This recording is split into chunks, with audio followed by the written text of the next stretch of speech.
Hi guys, it's Angie with Fun Endeavors Tie-Dye Lab. Today I'm going to make a single geode shirt that I'm going to ice dye. As usual, the shirt was washed and dried. I soaked it in a soda ash solution for at least 20 to 30 minutes. Then I wrung it out of my Panda spin dryer so it's just barely damp. I've also turned it inside out. If you've watched some of my videos, you know that I enjoy making geode shirts. But I've had several people comment that they're just a little too intimidated to try tying a geode shirt.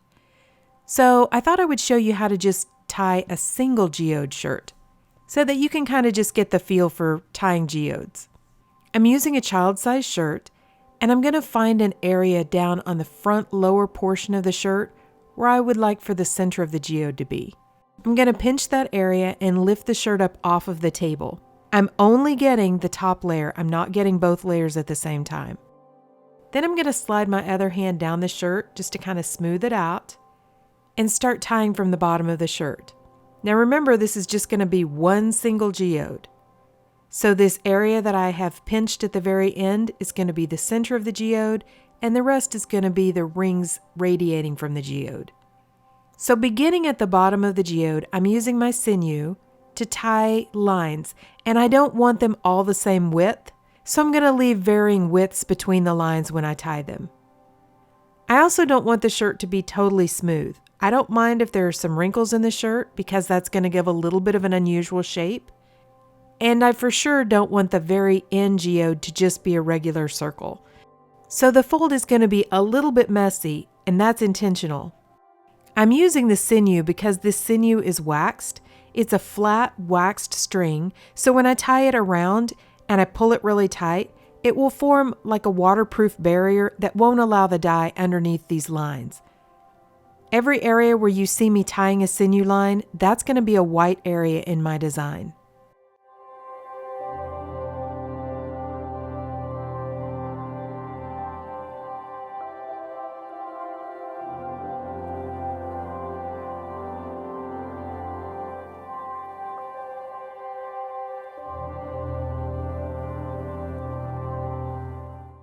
As I get closer to the end or the center of the geode, I continue working with my fabric a little bit and form a few gathers in there just so that that center is not a complete circle.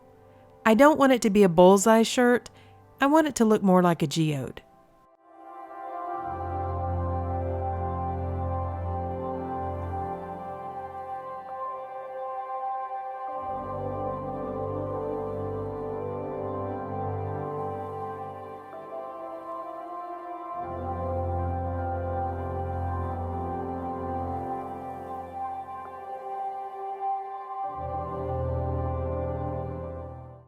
Now I'm going to set this shirt aside and allow it to dry out really well. Because this fold is so thick, if I begin applying dye before the shirt is totally dry, I can end up with some white areas right in the middle of the geode. I don't mind some white left in the geode, but I don't want huge white streaks in the middle.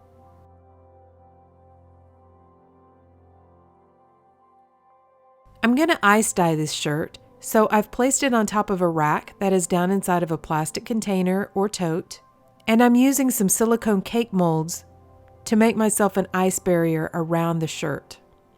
Then I'm using some wooden clothespins to hold them in place. I've tried quite a few different things to make ice barriers with. I've used aluminum foil, cardboard, and various other things that I've found around the house that I could make ice barriers around my shirts with.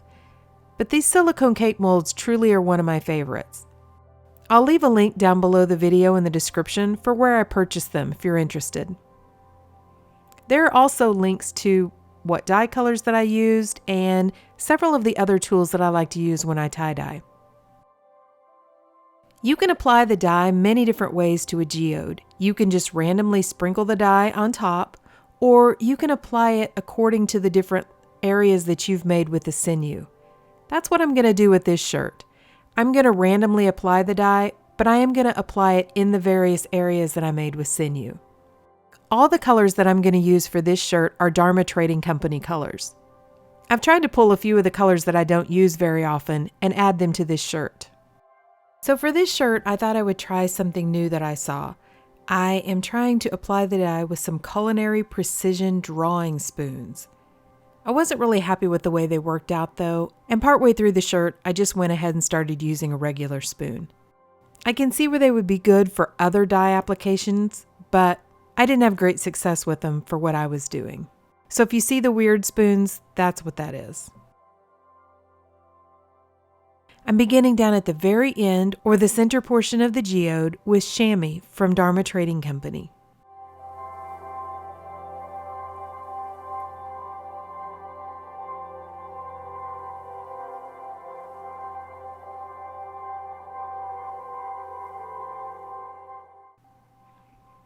I'm going to skip an area and add another line of chamois.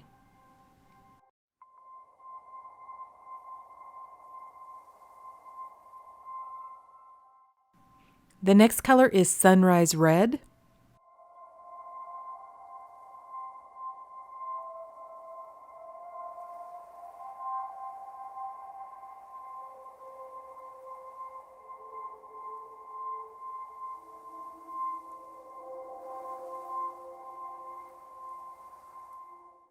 I'm adding chocolate brown.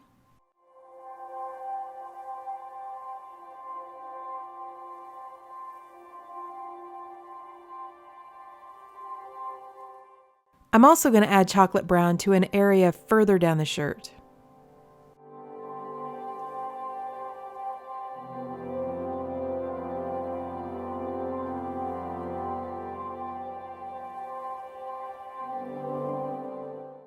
I'm going to add a couple of areas of Brazil nut.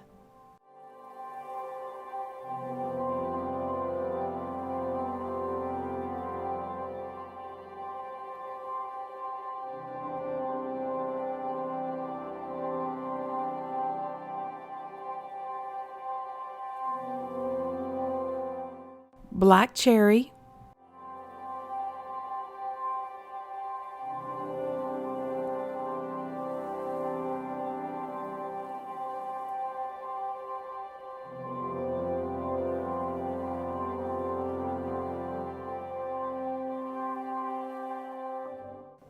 I'm putting fire red in 2 areas.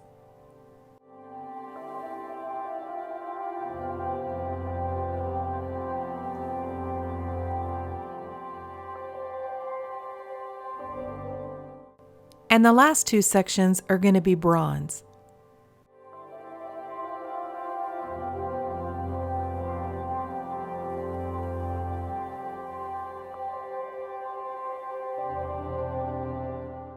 I'm going to add an additional sprinkle of soda ash over the top of the dye, just to make sure when all the ice melts and runs through the shirt that it doesn't rinse out all of the original soda ash. I want to have some left in the shirt to react with the dye.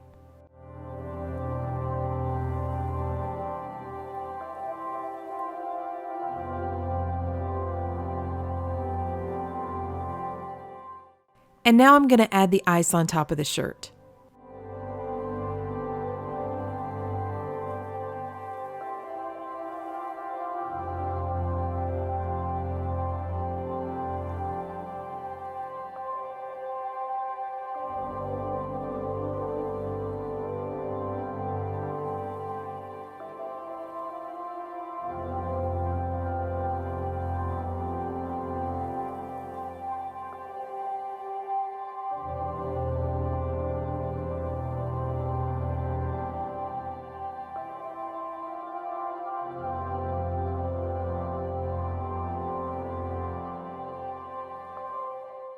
Now over the top of this layer of ice, I'm going to add a color called Ecru from Dharma Trading Company.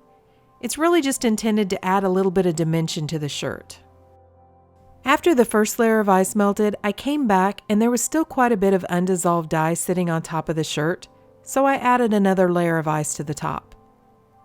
After that second layer of ice melted, I let it go ahead and continue to process for at least 24 hours. I started rinsing the shirt in cold water to get out any of the excess soda ash that was remaining in the shirt. Then I gradually warmed the water up to hot and continued rinsing.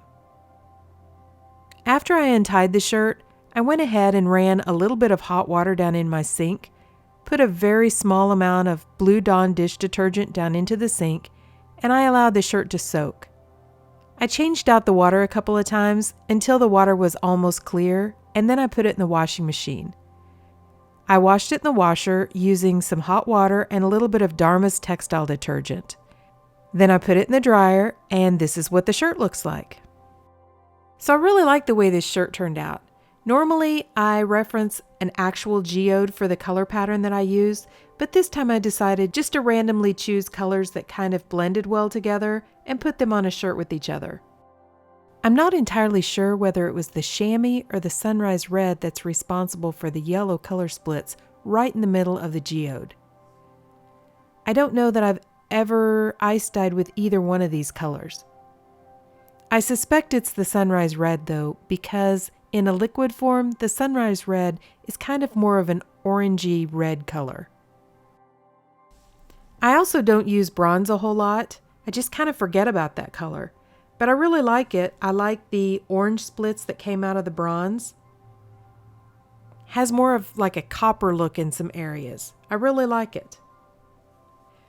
Most of the colors that I chose to use on this shirt all split really well. So there are a lot of interesting colors other than just the ones that I chose that showed up on the shirt. So overall, I really like it. What do you guys think? So if you're one of the viewers that may be a little bit intimidated to tie a whole bunch of geodes on a shirt and try dyeing them all, this might be a good place to start. It's not quite as intimidating to just tie and dye a single geode on the shirt, but it still ends up looking really cool. So if you guys have enjoyed this video, I sure would appreciate it if you would hit the big red subscribe button and subscribe to my YouTube channel. Thank you all for watching, and I hope you have a great day.